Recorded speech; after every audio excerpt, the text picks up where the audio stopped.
certain something. She looked just like a little angel and sang like a little angel. Avril was driven from day one to be successful. She had a beautiful, soothing tone that just got me. They chased one goal relentlessly. It's one of those fairy tale stories of the small town girl dreaming of the big city. Through struggles, Avril began to be bullied. She got picked on a lot. I really felt that there was jealousy. and setbacks. She wrote with 2 or 3 different writers, and she just wasn't too happy. She was being locked into that soft adult sound. She definitely wanted to have a little more of an edge. Some people are just driven. A small-town Canadian girl's defiant pursuit of superstardom. She kind of speaks her mind and doesn't take any really. Never-before-seen images, stories, and revelations from the people who know what really happened. All these people are thinking that she was kind of desecrating this, the name of punk. She just said, I never said I was a punk. What hurt her the most was people calling her a fake and calling her a phony. Because they lived it with her. Tell me! She said, you to everybody. This is Driven. Avril Lavigne.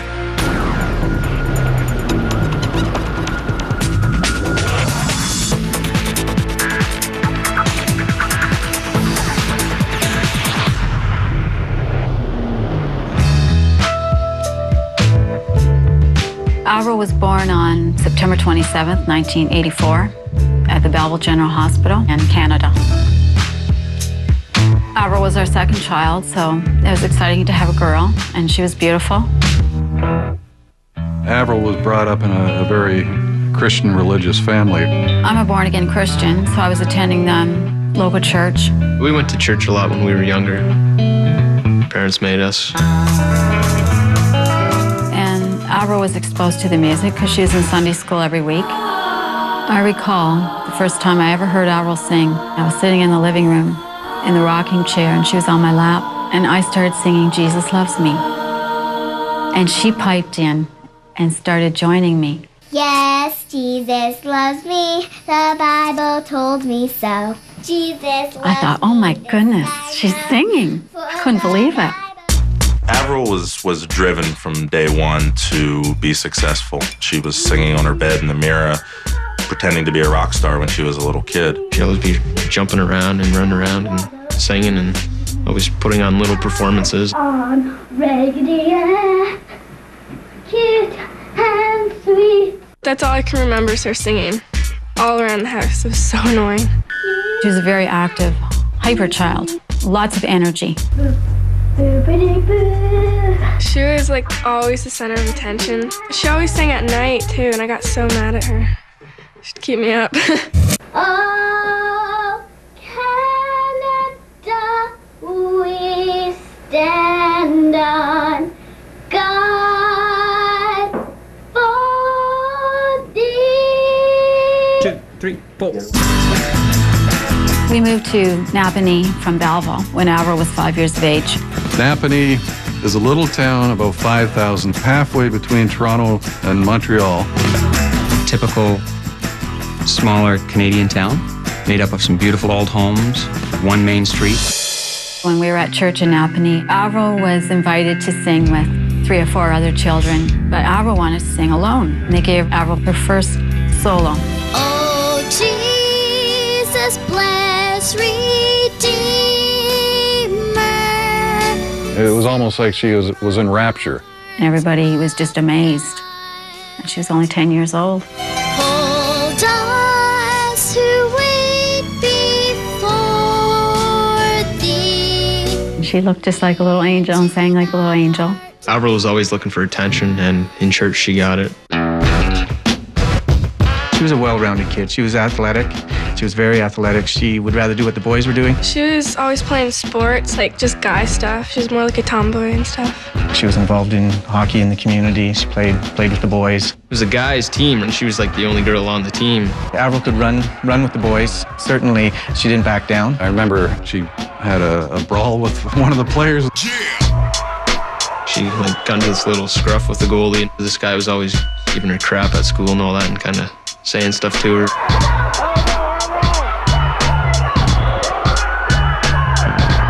She was not somebody that you would really want to push around. Back in school, Avril began to be bullied. She got picked on a lot, and she didn't get along with the girls. She wouldn't wear girly clothes, so they treated her different. They just wouldn't hang out with her, and them calling their names.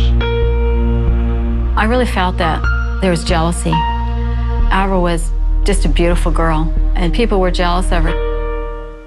She ended up switching schools. She got in too many fights, so she went to a Christian school. Through all the bullying, the music helped her get through it all.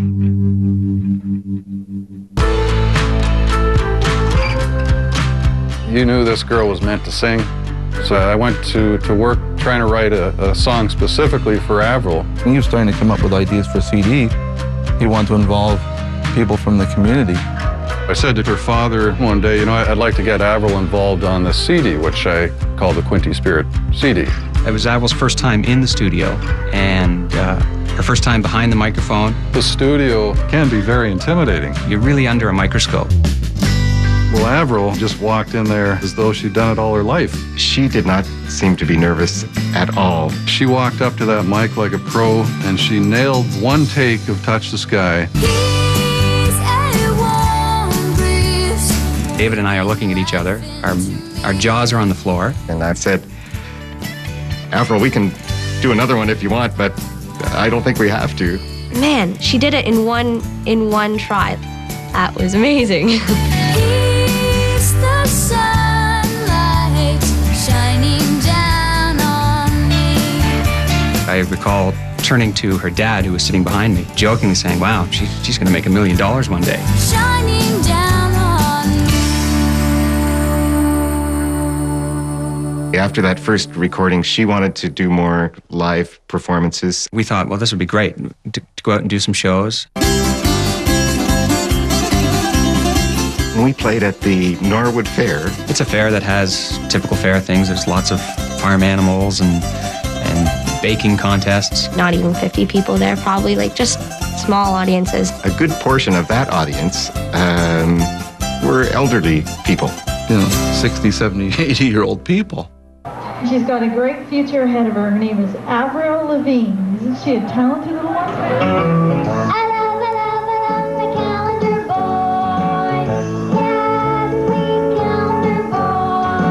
And the audience sort of came and went as we played. Singing mostly in Napanee did restrict Avril.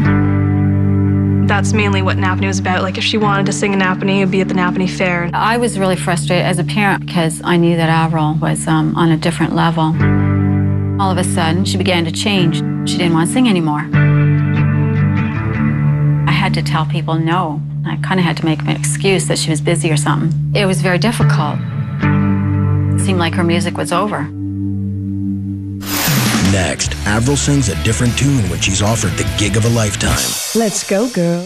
We heard about the Shania Twain contest on the radio. She was just what they were looking for.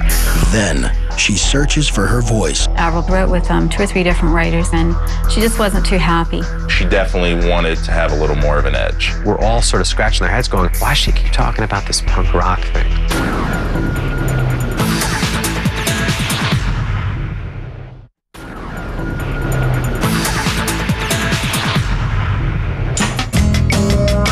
Quite a few of the times when Avril was singing around town at different events, the audience didn't really respond to her. I don't think Napanee would be the place where you would get noticed. Avril wanted to get out of Napanee and all that, just to get to a bigger city.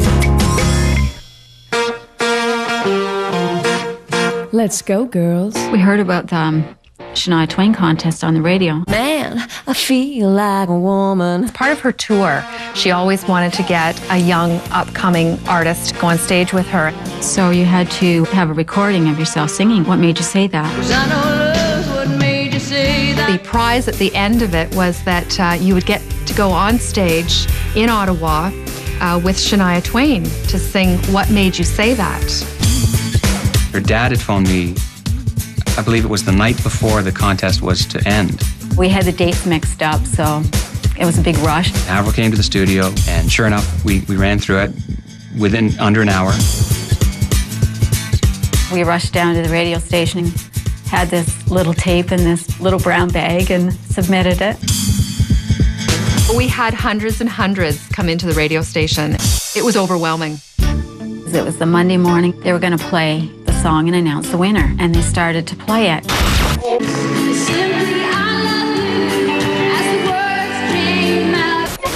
And Avril said, "That's me." It was good. It was really good. She was just what they were looking for. So 2 days later, we went up to Ottawa. Walked in the arena and it was packed, like it was sold out. She'd have to go on stage in front of, 25,000, 30,000 people. She was a little 13-year-old, and I was more nervous than she was. She was fine. I kept saying, "Are you all right?" I'm not. And actually, we're going to have a guest singer come on. She's a local girl. Please make her welcome. Simply, I love you. As the words came out, I heard a voice inside me say, "What made you say that?" She got up on stage and just killed it. She was great. She got a standing O from the audience. Her rhythm and her movement and the way she worked the stage, she was a natural. Shania definitely was blown away. She asked Avril, well, what do you want to do when you grow up? And in front of 20,000 people said, I want to become a famous singer. Shania Twain bowed down to her and thought, I might just see you sooner or later. She came away from that night's experience knowing that that's what she wanted to do, and now she just had to prove it. Avril just took off. She just blossomed. All of a sudden, she grabbed the guitar. She was down in the basement strumming away in her guitar, and she was starting to write some songs. It just came out of her. It was just very natural. She was singing at a bookstore called Chapters. We had heard that there was going to be somebody there who had seen Avril sing with Shania. I found out this fellow was a professional music manager. He seemed to think that he could do some great things for Avril. I first heard of Avril because her manager had sent me a videotape. She had an amazing voice. She just seemed to be a very natural talent. We decided to send her to New York. There was a songwriter, producer there named Peter Zizzo, who I felt could help her realize her songs. School wasn't her thing, so it was better for her to get out of school and do what she was meant to do. And that was the last time I saw her. She was off and gone.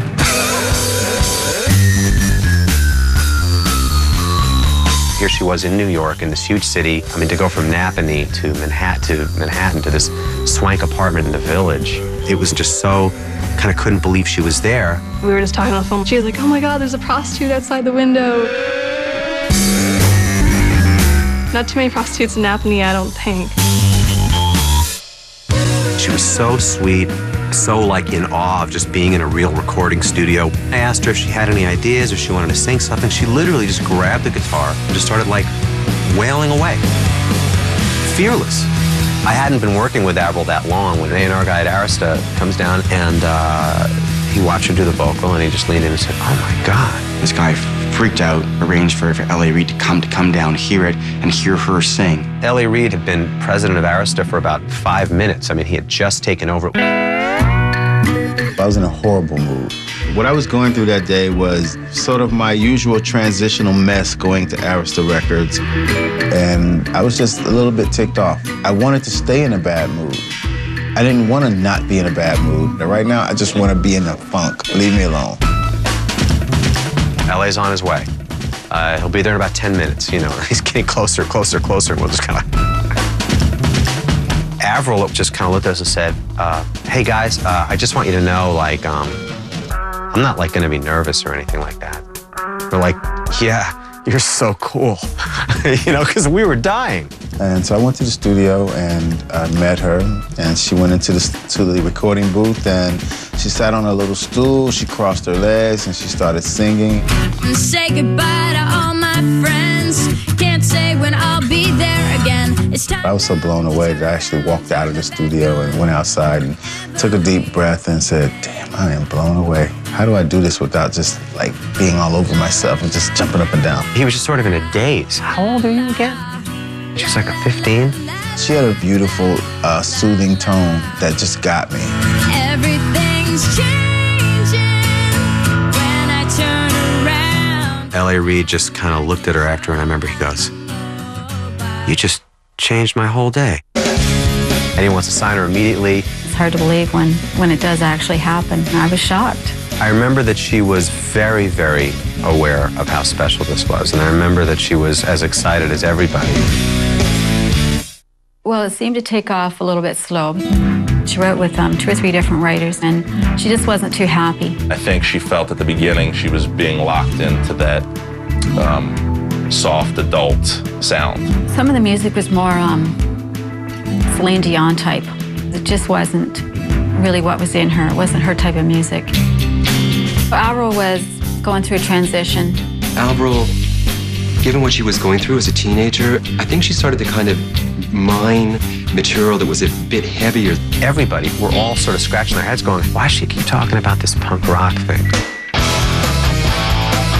She definitely wanted to have a little more of an edge. So she went out to LA. She worked with another guy named Cliff Magnus. Cliff rocked it out a little bit more with her. Her eyes just like lit up, and she was like, this is awesome. We rock. You know, it was everything she wanted. They did 2 songs. I went out to LA to hear them. The first song was Complicated. Tell me why do you have to go and make things so complicated? The second I heard it was like the clouds parted and the big golden ticket popped down. It was like, wow, that's an obvious smash song. It's going to be huge. Life begins to change for Avril when Let Go came out. It pretty much took off immediately. Yeah, number 10 kicking things off, it's Avril Lavigne. Here it is at number 7. It's at 6. She's going strong on the countdown at 4. The video was all over TRL. I mean, and it all happened within, you know, a month. It was just ridiculous. It was a teen anthem. The record sales just started going up faster and faster. The album went platinum in probably about 35 different countries. It wasn't long before everybody was dressing like her. They're all wearing your neckties, your signature neckties. You couldn't go anywhere without seeing, you know, groups of girls wearing ties. Can I make it any more obvious? We see a lot of fans and a lot of people coming to the shows rocking the tie. When you start to realize that she's bigger than just music, she's part of culture. Next, Avril battles the backlash of success. What's this girl doing rock? You know, is she really true to who she is? What hurt her the most was people calling her a fake and calling her a phony.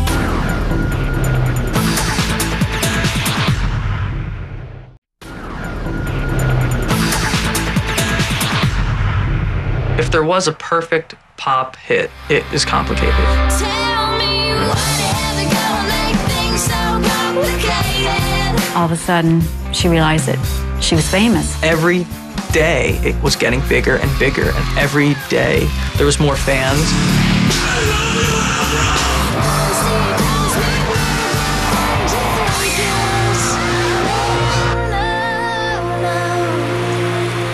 It was so exciting, and it was like, wow, someone from Napanee can do this. When Let Go came out, I mean, the town was besieged by reporters from all over the world. They hear that Avril is from Napanee, and suddenly everybody wants to know what the place is like. She used to sing country gospel type stuff. What's this girl doing rock? You know, is she really true to who she is? What?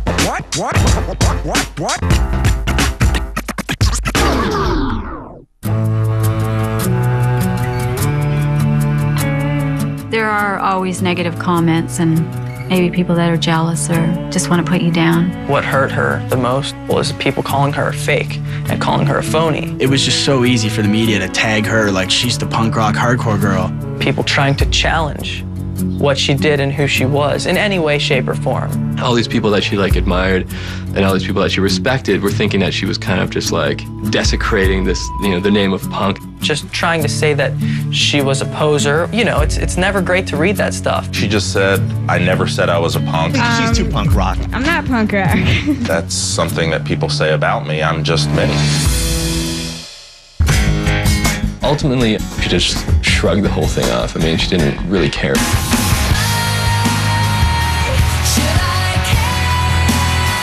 She said, you know, few to everybody.